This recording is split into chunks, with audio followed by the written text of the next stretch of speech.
Je cherchais le piano, mais non. Non, y a pas de À la piano. place, il y a un beau canapé. C'est fait un peu chez le psy et tout, non? Mais on va une séance. C'est On va faire vrai? une séance de psy en fait. Moi, Bon, je devais me mettre là, mais c'est trop loin. Enfin, c'est bon. vrai? Bonjour à tous. Merci d'être avec nous. J'ai l'air ce soir, mais ce milieu d'après-midi. Et merci d'avoir choisi la musique plutôt que le tennis pour cette séquence. Et merci André d'avoir fait ce trajet. Donc demain, je crois que tu es à Belfort. Tu visites la France. Et merci d'être avec nous aujourd'hui. Dans le train, on en a parlé un peu. On va parler musique, on va parler intelligence artificielle. Et tu es un nouvel start-upper. Tu as été mentor, je crois. Tu as été jury. Donc finalement, tu as à peu près les codes que nous, on peut retrouver dans les start-up. Qu'est-ce que musique et d'où ça vient dans ton parcours? Alors, il y a plein de gens qui me disent, mais qu'est-ce que vous faites dans les startups, vous? Alors, je réponds à ça qu'en fait, l'intelligence artificielle et la musique, ça marche ensemble depuis la nuit des temps. C'est grâce à la technologie qu'on fait de la musique. Le premier instrument de musique, c'est un os de renne mordu par un loup. De reine animal. Ouais, c'est ça. C'est-à-dire chez Cro-Magnon, à un moment donné, si tu veux, les loups, pour attaquer les rennes, ils se mettaient à plusieurs, ok? Et ils leur mordaient les pattes, le renne se cassait la figure, et les loups bouffaient le renne. Et puis les hommes, ils arrivaient derrière, et ils récupéraient. Et alors, dans l'os de la cheville, comme ça, c'est un petit os qui est comme ça, il était donc troué par la dent du loup, et il y avait un mec qui était en train de sucer cet os, et puis tout d'un coup, il s'est aperçu qu'en soufflant, ça faisait un son. Donc, la technologie des loups a aidé les hommes à faire c'est le plus vieil instrument de musique, et surtout, chose vraie, de toute façon, tout ce que je dis, c'est presque vrai quand même, je voudrais insister là-dessus. Il y a 5 ans, il y a un savant suédois, un anthropologue, qui a pris un os de renne, donc, et qui est allé devant des rennes en Suède, qui a soufflé dedans, les rennes se sont endormies. C'est dingue, hein? Enfin, je dis pas ça pour endormir, mais je veux dire qu'il y a toujours eu un lien entre je dirais, entre la techno et la musique. Il y avait 2 sortes de musique dans les sociétés sacrées, y compris chez nous en Occident à la Renaissance. La musique qui était chantée, et celle-ci, elle était sacrée et divine. Pourquoi?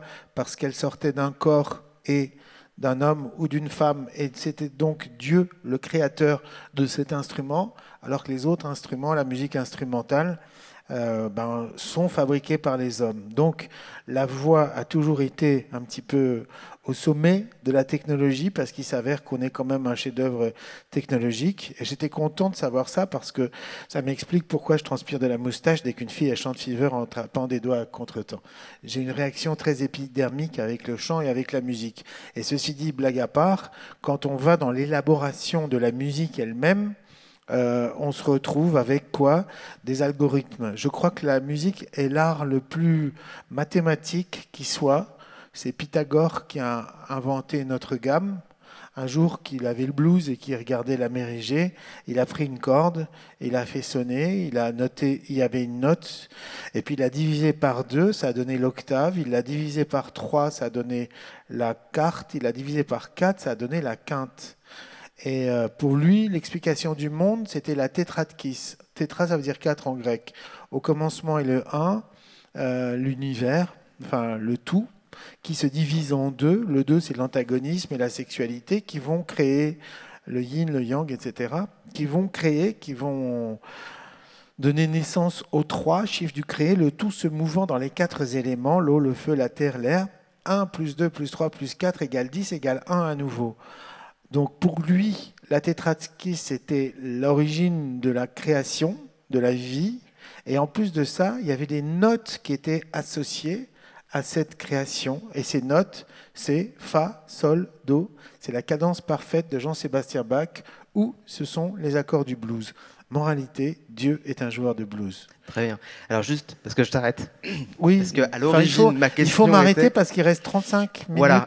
Et en et plus, 14 secondes, et je 13 pense secondes, qu'il 12 y a secondes. eu une confusion, mais qui est de ma faute. Parce que là, tu m'as donné l'origine de la musique. Et moi, ce que je voulais, c'était l'origine de ta start-up musique. Mais j'ai pas donné l'origine de la musique. J'ai dit que la musique est liée, c'est peut-être l'art qui est le plus lié aux mathématiques, qui est le plus lié aux proportions.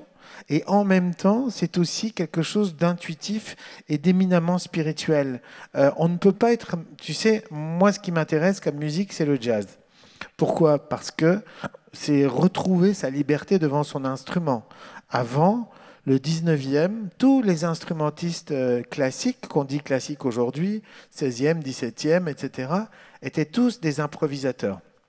Et puis c'est au 19e qu'on a cessé d'apprendre l'improvisation pour les transformer en lecteurs, afin que les musiciens revisitent le patrimoine. Et surtout, il va y avoir un chef, un Kapellmeister, un Führer, c'est le compositeur. Et les musiciens, vous fermez vos gueules et vous n'êtes plus que des lecteurs. Ce qui est complètement idiot comme pratique musicale. C'est comme si toi et moi, on ne pouvait se parler qu'en lisant le texte que quelqu'un aurait écrit pour nous. Ça, c'est deux musiciens classiques qui se rencontrent et qui ne savent pas improviser. S'ils n'ont pas une partition, ils sont incapables d'échanger musicalement. Or, l'art de l'improvisation, le plus grand chef-d'œuvre, c'est l'art de la fugue de Jean-Sébastien Bach.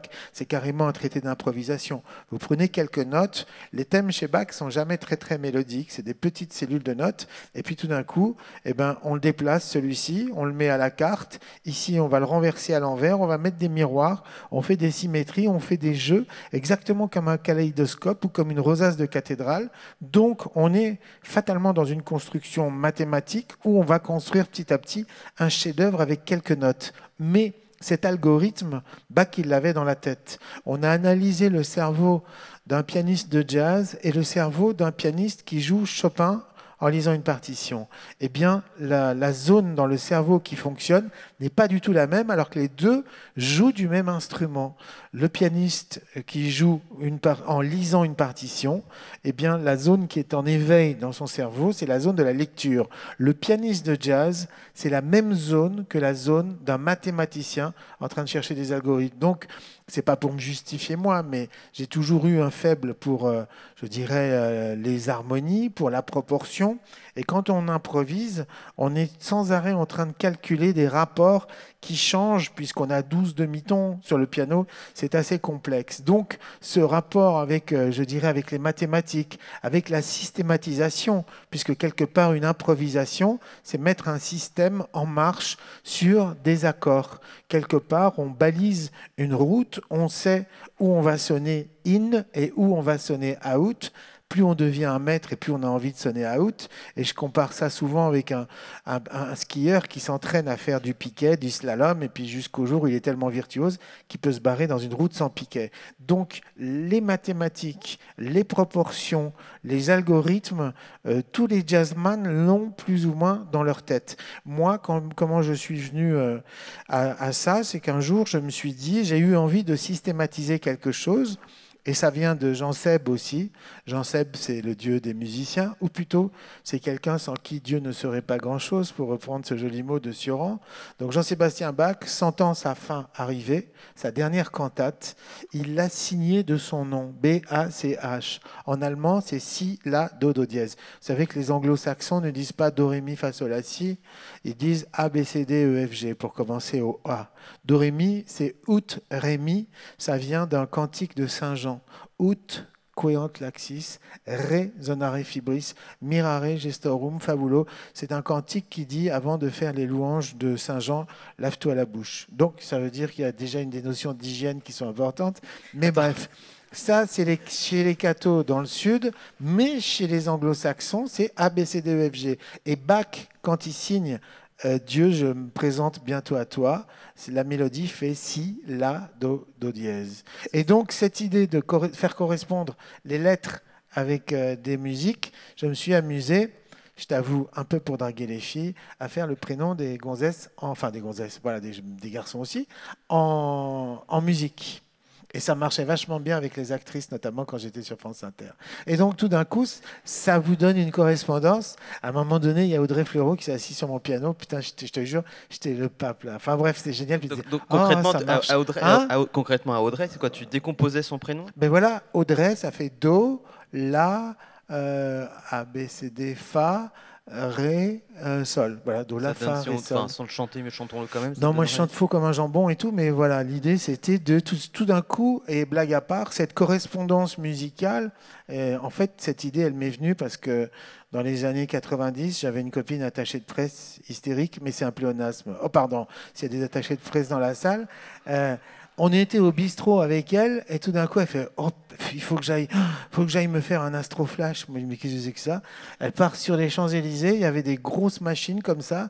À l'époque, on était au franc, elle mettait une pièce de 10 balles et il y avait un laïus comme ça, genre horoscope, ça va beaucoup mieux aller pour vous cette semaine, etc. La meuf, elle était bac plus 10 et tout, quoi, tu vois, mais ça lui faisait bien de lire ça. Avec un pote, en se regardant, on se disant, putain, mais c'est pas vrai. Et si on faisait, nous, un jukebox musical où les gens viennent chercher leur musique? Donc, j'ai gambergé sur le sujet pendant longtemps jusqu'à trouver cette correspondance entre les lettres. À partir de là, il fallait l'automatiser, le principe. Donc j'ai fait appel pour la première fois à un développeur. Et du coup, j'ai aussi créé des règles harmoniques parce qu'il fallait l'accompagnement. Et c'est comme ça que je suis rentré dans, je dirais, dans le monde de... Moi, j'appelle ça plutôt de l'informatique, quoi. La start-up, ok, si vous voulez. Mais l'idée, c'était de systématiser quelque chose Avec un produit très ludique. avec un produit qui était plutôt ludique à la base, même s'il y a voilà, ça donnait un portrait musical d'une personne. Là-dessus, j'ai un pote qui était dans la Silicon Valley, il m'a dit, c'est quoi ton truc là? Parce que je le faisais à tous les repas. Après, je faisais les correspondances harmoniques aussi. C'est quand même con qu'on n'ait pas de piano. Ouais, c'est dommage. Par exemple, c'est quoi ta date de naissance? Tu me l'as dit tout à l'heure. Ah Ça, oui. devant tout le monde? Non, pas devant tout le monde. Mais quand on additionne tous les chiffres de sa date de naissance, c'est-à-dire 4, 5, 1944, eh ben, ça donne le chiffre 5. Et le chiffre 5, la cinquième note, c'est Sol. Ça te donne ta note, c'est Sol. Et ton mode, c'est le mode mixolydien. Le mode mixolydien, c'est un mode majeur, mais avec la note sensible, les deux notes sensibles, le Si et le Fa. Et moi, je suis Do. C'est-à-dire que tes notes, elles sont très attirées par les miennes. Tu vois ce que je veux dire? Je sentais ça depuis le début, en fait. Vous faites ça dans les soirées, c'est mortel. Et après, vous avez des gens hyper intelligents qui sont là et qui disent et moi, et moi, et moi. C'était dingue. La dernière fois que j'ai fait ça, tout le monde voulait défiler et que je leur fasse sa musique. Donc, je me disais, voilà, je suis rentré dans le monde un petit peu de l'informatique comme ça. Et mon pote de la Silicon Valley m'a dit, écoute, il y a un problème en Californie, c'est qu'on n'a pas de solution musicale. Le trafic vidéo va être multiplié par 100, complètement exponentiel. Et ça serait bien puisque nous, on avait déjà commencé, parce que tout ça, c'était sur le cloud, sur le web. Donc là, on a commencé à réfléchir, à produire une musique de super qualité sur le web et en bossant beaucoup avec des excellents musiciens. Et encore une fois, il y a beaucoup de musiciens qui sont des geeks en même temps, parce que c'est pas si étrange que ça. Nous, dans la musique, ça fait 20 ans, 25 ans qu'on travaille avec des ordinateurs, ce qu'on appelle la MAO, musique assistée par ordinateur. Donc simplement, c'est ce qui remplace les magnétophones. Ça vous donne aussi accès à tous les sons de la planète avec juste un petit portable, ce qui pose un vrai problème esthétique. C'est comme si on était un peintre quand on veut composer avec une palette où il y a des millions de couleurs. Et dans ces cas-là, c'est Gilles Deleuze qui nous sauve parce que dans son abécédaire, il parle de l'esthétique de la tique. C'est son animal préféré, la tique, parce qu'il dit dans le milliard d'informations qu'il y a dans la nature, elle n'en choisit que 3 pour faire son monde. La lumière pour aller au bout de la branche, l'odorat pour sentir la bête et se laisser tomber, et la chaleur pour aller vers le sang. Avec ça, elle fait son monde. Aujourd'hui, un musicien avec des milliers de sons qu'il a dans son ordi doit pratiquer cette esthétique-là, se poser la question avant, je vais faire un monde avec 3 sons ou avec 4, avec 2 si Parfois je suis avec un. vraiment balèze. Si on avec va sur Ice White Shot, il y a un son, je crois. il y a un son. Non, ça c'est le clavier de David Guetta qui a qu'une seule note, mais Non, non, c'est vrai. c'est Il y a, une autre histoire. dans C'est Ice vrai White Shot, ah non, Ah mais ouais, vrai. d'accord, Dans ok. Ice White Shot, tu as, une mélodie avec simplement Un une déclencheur, note. Ouais. voilà, c'est ça. Donc, je sais plus où je... Moi non plus, moi non plus. Si. Donc, tu as cet objet un peu ludique. Tu es à la Silicon Voilà, Valley. la Silicon Et Valley. je crois qu'il se passe un truc. Vous étiez parti pour travailler et vous avez des gens qui sont venus vous voir pour faire ces mélodies de musique. Pas du tout. Peut-être c'est pas du tout ce que j'ai compris. Alors non, alors je suis allé me faire incuber, donc en Californie. Pardon? Je suis allé me faire incuber. Bon, Facile. Ça m'a fait un peu mal au début. Non, non, mais c'est vrai. Vous savez pourquoi ça m'a fait mal? Parce que je découvrais le monde des startups et ce jargon qui est franchement hilarant. Non, hein? C'est drôle, non? Hein, les mots que vous employez, franchement, on se tape des bonnes barres de rire avec Charline, avec tout ça. Non, mais c'est vrai. Quand Guillaume Meurice, il va au salon et tout, putain, là, on est bon pour une semaine. Mais bref, euh, je vois qu'on nous dit, voilà, il faut faire un pitch. L'élévateur pitch, 30 secondes, le pitch de 2 minutes. Inutile de vous dire que moi, pour faire un pitch de 30 secondes, c'est carrément même pas possible. Je peux même pas dire le titre en 30 secondes du truc. Bref. Ce que vous savez pas, c'est que je me prends des textos de son équipe qui dit au moins dans les 45 minutes, fais le pitcher. Laisse tomber. Et donc, alors c'est quoi qu'on apprend dans un incubateur à un start-upper en herbe? On lui dit, et surtout aux US, mais ici aussi, j'imagine, il y a un problème.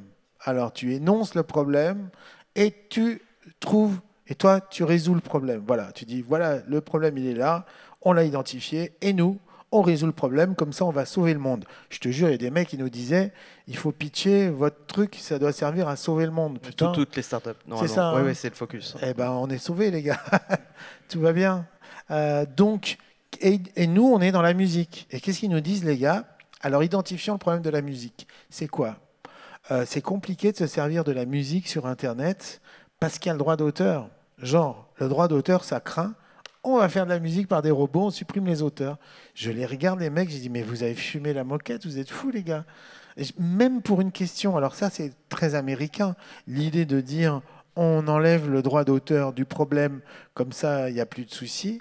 Aux États-Unis, il y a une chose qui existe par rapport au droit d'auteur qui s'appelle le copyright, c'est-à-dire que quelqu'un qui a fait une chanson peut vendre les droits de cette chanson à un autre. C'est comme ça que tous les tubes de la Motown, les pauvres mecs qui faisaient ça, souvent il y en a qui ont filé pour 500 $, ils ont laissé leurs droits à vie alors que ça rapportait des millions de dollars. En France, en Europe, c'est impossible. Vous ne pouvez pas céder vos droits. Donc c'est vrai que la culture du droit d'auteur, avec ce qu'on appelle aussi le droit moral, elle est extrêmement européenne. Je vous rappelle que c'est Beaumarchais qui a inventé le droit d'auteur et ça c'est sans arrêt un petit peu attaqué par les anglo-saxons et leur monde libéral qui veulent empêcher, parce que quand vous utilisez une musique pour une publicité, vous demandez le droit moral de l'auteur, il vous l'accorde pour un an, si vous voulez une année supplémentaire, etc. Tout ça, ça rentre dans des budgets. Et les Américains, ils n'aiment pas quand ils achètent quelque chose, mais qu'ils ne maîtrisent pas complètement, quoi. Donc, cette logique-là, c'est la logique du copyright qui dit on va se débarrasser du problème et comme ça va baigner. Alors, il y a des startups de musique qui sont sur ce modèle-là.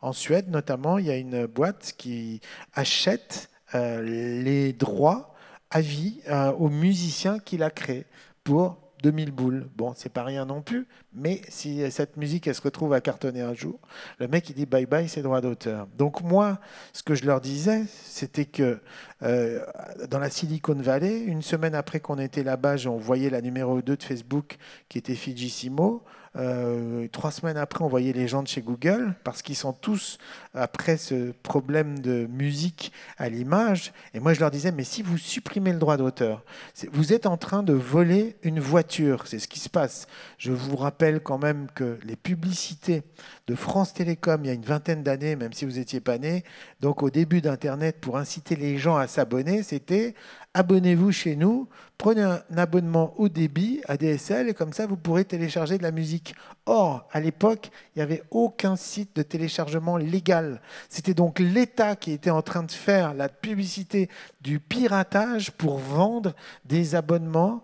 Et comme par magie, une fois que le parc d'abonnements en France a été saturé, que tout le monde avait son abonnement, et bien là, on s'est mis à faire Adopi pour protéger peut-être. Donc c'était vraiment, je dirais, un pillage qui a été organisé pour les grosses plateformes et aujourd'hui qui produit encore des résultats. On s'est battu notamment en Europe. Là, je dévie un peu sur la question du droit d'auteur, mais c'est vraiment une question qui est essentielle pour moi. Et on était sur un modèle, une loi qui datait de 2001 et qui disait que les fournisseurs d'accès n'étaient pas responsables du contenu.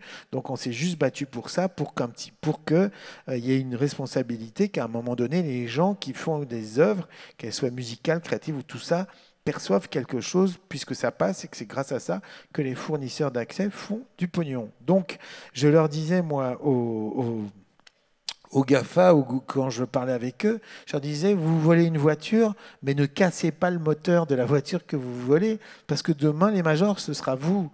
Demain, les majors, ça sera Google, ça sera Facebook. Ils sont en train de racheter du catalogue, et parce que les maisons de disques ne peuvent plus suivre ni développer des artistes. Et voilà, et ça va dans l'histoire, puisque c'est toujours, finalement, les gens qui fabriquent les machines à écouter de la musique qui se sont mis à fabriquer le contenu. Les premiers phonogrammes, c'était fait par des boîtes qui s'appelaient RCA, Philips, la voix de son maître, et ensuite RCA, Philips, la voix de son maître, ont fait des labels pour produire du contenu, des disques, pour vendre des phonos. Aujourd'hui, il est évident qu'il n'y a plus de CD, il n'y a plus de cassettes et tout ça. Quand le premier mec qui a inventé le MP3 est allé voir les majors, elles n'ont rien compris, puisqu'il n'y avait pas de support qui était attaché à ça. Donc elles lui ont dit non, ça ne nous intéresse pas, ton truc, dégage. S'ils avaient eu l'intelligence des pétroliers, il lui aurait acheté son brevet et il l'aurait mis à Fort Knox, enterré comme tous les moteurs à eau qui sont enterrés depuis une quarantaine d'années. Et tout irait bien pour les musiciens. Mais hélas, c'est pas ça qui s'est passé. Donc, je dévie un tout petit peu pour dire que Non. ma solution, elle était, on remet le droit d'auteur au cœur du problème, c'est-à-dire dans Music, ma start-up, on embauche des compositeurs, ils créent une œuvre, ils la signent, mais le truc et on a construit une plateforme qui propose cette musique à des solutions vidéo d'une manière super ludique, c'est-à-dire que la musique choisie, même si elle fait 3 minutes, elle s'adapte en le temps de faire le drag and drop en 20 secondes, si votre film il fait 20 secondes, avec un climax, avec un truc qui analyse la vidéo, etc. Mais dans le process de fabrication de la musique, on demande au compositeur un petit geste supplémentaire. Et du coup, grâce à ce geste supplémentaire qu'il fait, un supplément de boulot, eh ben, son œuvre, grâce à notre intelligence artificielle, se trouve multipliée par 100. C'est-à-dire que le mec, il fait un truc, il vient chez nous. Au début, quand je faisais des conférences, il y avait souvent des compositeurs qui levaient la main et disaient « Monsieur, vous êtes en train de me mettre au chômage ». Je disais « Mais non, c'est le contraire. Non seulement chez nous, il y a les droits d'auteur qui sont respectés, mais en plus de ça, si vous faites une œuvre, cette œuvre, elle va être multipliée par 100. Donc vous avez un potentiel d'augmenter vos revenus par 100 pour peu que quelqu'un le prenne et le diffuse. Et nous, ça nous a permis de construire un catalogue de 10 000 œuvres en 6 mois avec une vingtaine de compositeurs. Donc ça, c'est ce qu'on a fini par fabriquer, et le tout étant d'une qualité musicale irréprochable, puisqu'on travaille avec des briques de son acoustique. C'est-à-dire que ce n'est pas du MIDI, du synthé. On a des concurrents qui font un peu la même chose que nous, avec des robots, mais avec du MIDI. Et moi, je dis, eux, ça sonne musique de film de cul des années 80, quoi. C'est super chimique. J'en ai jamais vu, je peux pas te dire. Alors que nous, ça sonne musique de film de cul des années 70. Ah. C'est-à-dire beaucoup mieux. Il y avait du budget encore. Et du coup, il y a des vraies basses, il y a des tourneries super funky. Je te conseille d'ailleurs... non, tout à l'heure. Voilà, c'est ça. Mais on vous mettra des liens. Il y a des perles, il y a des éditeurs qui en ont sorti. Je vous les conseille, ça donne des petits trucs un peu... Alors, oui. Et donc merci d'avoir pitché musique, d'être assez d'exercice. Il nous reste 16 minutes. Et donc, juste, est-ce que tu peux donner un exemple du produit final, de ce que va permettre musique? C'est-à-dire que j'arrive avec des images, avec une vidéo, et derrière, vous greffez, il y a une image par exemple avec un requin, et vous greffez une tension. Comment ça se passe? C'est toi qui choisis déjà. Alors, ici, c'est génial de faire un pitch sans slide, mais c'est ma spécialité. J'avais un pote, il arrivait à vendre des groupes dans les maisons de disques sans sortir le truc. Et là, il était super content. Tu vois ce que je veux dire? Il parlait du groupe, c'était de la musique, et à la fin, il avait le deal, et il avait laissé la cassette dans sa poche. Je me souviens plus de la question. Ça, c'est formidable. La question, c'est qu'est-ce qu'on fait? Non, c'est très simple. Vous pouvez le choper. Ça s'appelle Get Music. Alors, music, ça s'écrit M-U-Z-E-E-K. Getmusic.com. Et vous pouvez télécharger gratuitement l'application. Tu as un écran ici où tu mets ton film. À gauche, tu as plein de musiques que tu choisis. Tu peux les écouter, les préécouter. Et une fois que tu as trouvé ton bonheur, tu fais juste drag and drop. Et là, piou, magique. À un moment donné, s'il y a un skieur qui décolle, tu mets un petit point et ça te fait un point de synchro. C'est-à-dire qu'on calcule tout pour être dans un temps fort du beat. Enfin, je veux dire, pas de l'afterbeat, du premier temps. Et ça, c'est un boulot. Enfin, je veux dire, de jouer l'afterbeat correctement. Parce que c'est ça qui... L'afterbeat, ça veut dire après le rythme. Dans les salles de spectacle, dans le monde entier, tout le monde frappe sur l'afterbeat. La France, c'est le seul pays où les gens ils frappent sur le premier et le troisième temps. Donc, du coup, ça fait le rythme de la bourrée. Mais on en parlera une autre fois. Si je fais... Regarde, je fais 1, 2, 3, 4. 1, 2, 3, 4. Et je vous demande de frapper dans vos mains. 1, 2, 3, 4, 1, 2, 3, 4. Voilà, là c'est la marche militaire, c'est Napoléon pour aller au Caspi. Vous avez frappé tous les temps. Maintenant, je vais vous demander d'appuyer juste sur le 2 et le 4. 1, 2, 3, 4. 1, 2, 3, 4. 1, 2, 3, 4. 1. Vous avez vu ce truc, hein? Tu avais vu ce truc sexuel qui se passe entre le 1 et l'afterbeat? Voilà, ça c'est naturel chez tout le monde, sauf chez nous. Donc la prochaine fois que je serai dans une salle où il y a des mecs qui frappent l'afterbeat, je dirais tiens, ils étaient à Nantes, ceux-là peut-être. Vas-y, c'était quoi la question? C'est super dur. Vas-y. Putain, il reste 14 minutes. Là, je peux te raconter la quadrature du cercle ou la musique des sphères de Platon. Non, mais j'ai reçu encore un SMS de Myriam. Vas-y. Juste si on pouvait finir. Là, j'ai vachement parlé de la start-up. Oui, mais... Oui, mais... Mais quoi? Une dernière question sur la start-up, après on passera sur... D'accord. À qui vous vous adressez? Alors, qui vous adressez en tant que... Est-ce que c'est des publicitaires, des cinémas Il y a quelqu'un qui m'a mis de la cocaïne sur les épaules, je suis désolé. C'est pas ici. D'accord. C'était dans le train. Vas-y, dis voir. C'était Roselyne Bachelot. On était avec Roselyne Bachelot dans le train, c'est vrai. Mais non.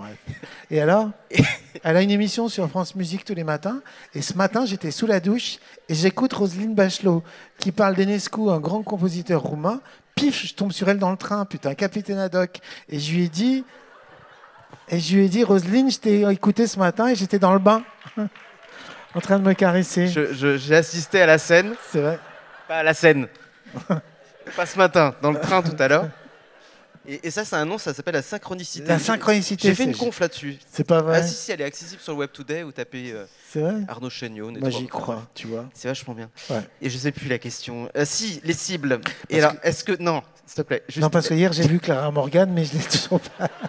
Vas-y, recommence. Alors, les cibles. Les cibles. Alors, deux cibles. Les pros. Les grands, quand je dis les pros, au début, je disais, je pense qu'un jour, j'aimerais bien, on va travailler pour les musiques de films, carrément, puisque c'est une solution au montage qui est géniale. On sait très bien que les metteurs en scène travaillent toujours avec les mêmes compositeurs, parce que c'est tellement dur de se faire comprendre en musique qu'en général, c'est des couples. Quand il y en a un qui a trouvé, quand un réal a trouvé un musicien qui le comprend, il dit, je le garde. Moi, je leur dis simplement, servez-vous de notre machine et vous allez voir. Parce que très souvent, en cours de montage, le film change, tu as fait une musique qui est super calée, tu arrives, le monteur dit, je sais, j'en ai fait quelques-unes de musique de film. Ah, tu vas rire, j'ai enlevé 3 secondes. Putain, mais comment je fais, moi, tu vois? Genre, il faut que tu repenses tout. Là, avec notre solution, c'est instantané. En plus de ça, quand tu fais des musiques de pub, le client il dit je la voudrais plus bleue, plus jaune, plus cotonneuse, plus verte. Tu vois, tu appuies sur un bouton et tu as les différentes versions. Plus bleu. C'est plus bleu. Ouais. Moi, j'avais un oncle, il était cordonnier. Et quand les clientes venaient, disaient oh, elle me fait trop mal aux pieds cette chaussure. Alors il allait derrière, il faisait bzzz. Il touchait pas la chaussure, il la rendait, et l'autre elle disait ah ouais ça va beaucoup mieux. Si tu fais la même chose avec un mec qui te demande une musique plus bleue, qu'est-ce que je te dise? Tu mets un peu de reverb, tu dis là c'est plus bleu, il fait ah ouais, c'est subjectif, hein, la musique c'est compliqué. Donc les cibles c'est les pros et c'est toutes les petites boîtes style brut, style qui font beaucoup de contenu sur Internet, qui font beaucoup de vidéos, et où les gens sont souvent tout seuls en train de faire le montage et monter la musique. La musique, c'est toujours ce qui vient à la fin. Leur solution, quand ils prennent des disques de musique, d'illustration sonore, c'est d'aller sur des sites, c'est d'écouter, c'est de télécharger, c'est de mettre, c'est de coller. Bref, tout ça, c'est fastidieux. Nous, en 3 secondes et 2 clics, tout ça est fait. Donc, dans leur travail de recherche musicale, c'est un outil qui leur fait gagner, mais carrément 2 heures, quoi. Plutôt France, Europe, États-Unis? Plutôt États-Unis. On va rester ici pour les développeurs, parce que les développeurs aux États-Unis, ça coûte la peau du cul. Les gars, ils sont fêlés, hein, je te jure. Tu prends un gamin qui sort de l'école, le mec, il te demande 200 000 $ par an, quoi. Alors, tu les donnes parce que tu n'en trouves pas. Au bout de 3 mois, il vient te voir, il dit, au fait, je me suis acheté une Porsche. Toi, tu te dis, bah, bravo. Bah ouais, mais il faut m'augmenter. Bah non, c'est pas sur ton contrat. Bon, ben, ciao. Et il se barre, quoi. Ça, c'est un peu les États-Unis. Ici, ça va. J'espère qu'il n'y a pas de développeurs sur scène. Non, c'est pas du tout une conf technique. Non, ici, ils sont raisonnables, les gars. C'est vrai. Puis aucun risque, là. Ouais, c'est ouais, pas ouais. filmé. Et c'est les meilleurs. Et vous savez, quand j'étais encore une fois en Californie, les meilleurs dans l'intelligence artificielle, c'est les Français, dans toutes les grosses boîtes. Parce que, et une fois, je suis tombé sur un grand mathématicien français qui était là-bas, qui me disait, ça vient de tous nos défauts. Le Français, il croit jamais rien.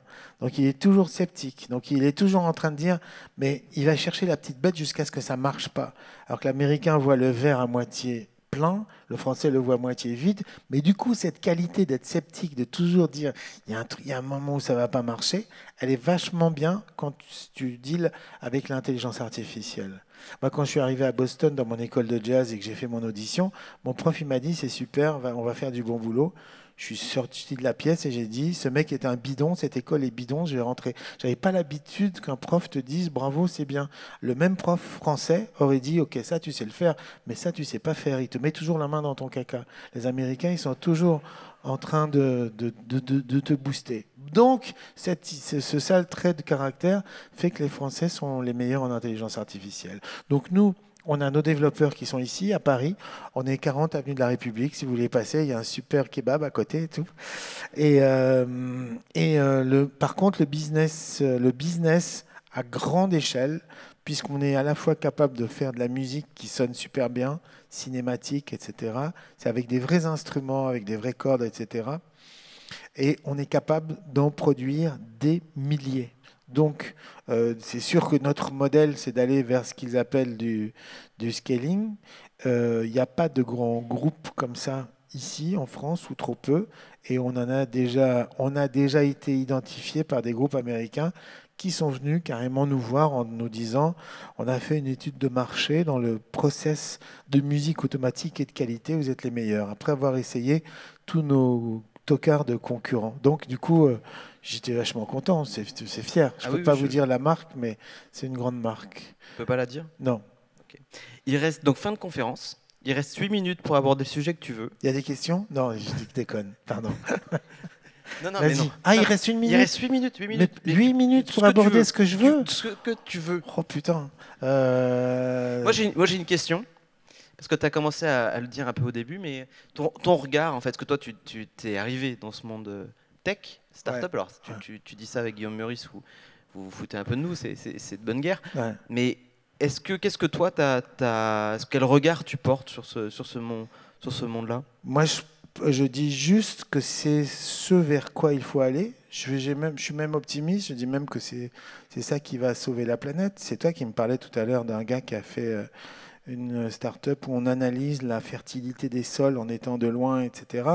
Alors, je vais même aller plus loin. Je n'ai pas mon téléphone portable ici, je l'ai laissé parce que j'avais plus de recharge. Admettons que ce soit ça. J'ai étudié un mec qui s'appelle Joël Sternheimer, c'est un mathématicien. Il avait 20 ans dans les années 60. Il chantait un peu comme les élucubrations d'Antoine, mais c'était juste horrible. Le mec, il chantait horrible, faux comme un jambon et tout ça. Mais c'était un grand mathématicien. Et il s'est amusé à calculer la fréquence des protéines. Okay, donc on est dans des puissances 10 puissance enfin voilà, on est dans des chiffres qui sont stratosphériques. Et il s'est amusé à remettre les acides aminés, donc, et toutes les protéines qui nous constituent, une vingtaine de protéines essentielles. Il s'est amusé à ramener ça dans l'échelle des sons qu'entend un homme, c'est-à-dire on entend à partir de 16 Hz jusqu'à 18 000 à peu près. Donc, par un jeu de proportions, il a pris ces protéines et il se trouve que tout tient sur une octave. Il aurait pu tomber sur une protéine qui est super en bas et l'autre super en haut. On tombe sur des octaves, c'est-à-dire sur la gamme do, ré, mi, fa, sol, la, si. Donc son idée, c'était si tu manques d'une protéine, je te joue la mélodie et pif, tu vas avoir un gros bouton qui va te pousser dessus. Bref, lui, il dit, dans le futur, on va se soigner comme ça. Sauf qu'il a tous les labos du monde assez basses qui veulent le tuer, hein, carrément, parce que t'imagines. Le mec soigne avec de la musique, c'est ça? Le mec, il soigne avec de la musique. Il est financé par un riche japonais. C'est vrai, Joel Sternheimer. Et les seuls qui ont pris le truc, par contre, c'est un peu dangereux parce que si tu es diabétique et qu'il te joue la protéine du sucre, tu vois, tu es mal. Donc, il faut encore un peu travailler dessus. Mais il a mis de haut-parleurs dans des serres. Il y a beaucoup d'agriculteurs qui, dans le sud-ouest, utilisent ça. Ils ont un rendement supérieur de 40% sans pesticides. Donc, quand tu me dis le regard que je porte sur les startups, enfin, les startups, ça ne veut rien dire. C'est juste l'entreprise. Aujourd'hui, je dis aux gosses, quel que soit votre métier, tu fais du droit, essaye de trouver un moyen pour être sur la toile. C'est comme si tu veux être commerçant, mais que tu n'as qu'une seule enseigne. Aujourd'hui, on est dans ce monde global et il faut piger ça. Et ce qui est bizarre, c'est qu'il y a de la réticence chez certains mômes qui pourtant sont nés aussi avec Internet. Ce monde de start-upers, parce qu'il y a le pognon aussi qui est là tout de suite. Le pognon, dans un groupe de musique, il arrive à la fin. Et c'est quand le pognon arrive que les groupes, ils éclatent. Pendant 10 ans, tu as fait toutes les MJC avec ton van et tout ça. Là, tu es les meilleurs copains du monde, tu traverses toutes les épreuves, tu décides de tout partager. Puis un jour, le succès arrive et avec le blé. Et là, tu peux être sûr qu'une fois sur 2 fois, 3 fois, 4 fois sur 5, le groupe, il va péter. Parce que quand tu avais dit on partage tout, tu dis putain, mais lui, il a touché autant que moi, mais pourtant, j'en ai fait plus, etc. Or, dans le monde des startups, on commence avec ça. Je veux dire, on commence tout de suite avec ça, avec les financiers qui viennent, avec les parts, avec les fameuses shares, avec ces histoires de dilution. Donc, on commence par cette chose qui peut être un peu sale et dégueu si on ne la maîtrise pas. Or, c'est quoi un start-upper? À la base, c'est un mec qui a eu une bonne idée, qui est souvent un développeur, qui est souvent un geek, qui est souvent un mec, ça ressemble beaucoup à un musicien. C'est un mec qui est perché dans les astres et qui a trouvé une bonne idée. Et tout d'un coup, il se trouve confronté au monde réel, au blé, aux financiers. Il y a une bonne série américaine qui s'appelle, je crois, Startup, et qui est assez drôle. Et là, c'est encore un autre métier. Moi, j'ai vu plein de musiciens qui étaient excellents et qui n'ont jamais voulu se frotter au réel. J'en ai même connu c'est un comportement typique en studio, qui ne veulent jamais sortir du studio. C'est-à-dire qu'une fois l'album est fini, attends, et ils commencent à le détricoter. En fait, ils n'ont qu'une peur, et ça se voit, c'est d'être confronté au regard de l'autre, alors que dans un studio, tu es dans une bulle, tu es dans un cocon. C'est exactement ça dans le monde des startups. Donc il y a ceux qui ont le courage de se confronter au réel. Moi, les premières fois que j'allais voir les maisons de disques avec mes trucs, c'est exactement la même chose aujourd'hui quand je vais pitcher des financiers. J'ai l'impression que je fais toujours la même chose. J'essaye de rendre attractive une bonne idée et de lui montrer que... Alors après, là où ça craint, c'est que le financier te dit carrément, moi je veux faire x100, je veux que Les Américains, ils disent, si c'est pas une licorne, on n'y va pas, il faut penser milliards. Putain, toi, t'es là, oh là là là là. Moi, je voulais juste draguer les actrices et l'autre, il me parle de licorne et comment gagner des milliards. Mais du coup, ça t'oblige malgré tout à être dans ce marché, ce fameux mot, le go-to-market, qui est pareil que dans la musique. Un artiste confronté au monde. Il y a des artistes qui ont toujours su gérer le pognon, Dali, même Picasso d'une certaine manière, et il y en a d'autres qui n'ont pas su et qui sont morts super pauvres et tout ça. Donc voilà, ce monde-là, je veux dire, il est complètement familier pour moi parce qu'on marche avec les mêmes choses, avec les mêmes archétypes, avec le même truc de se vendre, se foutre à poil devant quelqu'un. C'est comme, tu sais, quand tu chantes, c'est l'acte le plus impudique qui soit. Tu fais plus que te mettre nu, tu dévoiles ton âme. Donc, et quand tu es dans un rapport avec des gens qui te regardent, tu sais que nous, on est dans un rapport psycho-érotique là, avec eux. Mais c'est pas moi qui le dis, c'est Bob Wilson. Bob Wilson, il dit que le théâtre, c'est un art psycho-érotique, la psyché. On est en train de jouer quelque chose qui lave la psyché des gens. Hein. Ils se disent, tiens, il y a des mecs plus tarés que nous, ça fait plaisir, tu vois ce que je veux dire? Donc on leur fait du bien, ils vont sortir de là peut-être certains soulagés. Et en même temps, comme on s'offre à leur regard, on est dans un rapport érotique avec eux. Donc là, ça fait 1 heure qu'on est en train de faire l'amour, mais vous n'en êtes pas rendu compte tout de suite. Merci André Manoukian. Il reste 43 secondes. Ouais, mais je trouve que c'était une belle... Cadeau, hein? Je trouve que ça, Ok. ça finissait superbement bien. Merci beaucoup. Merci à tous.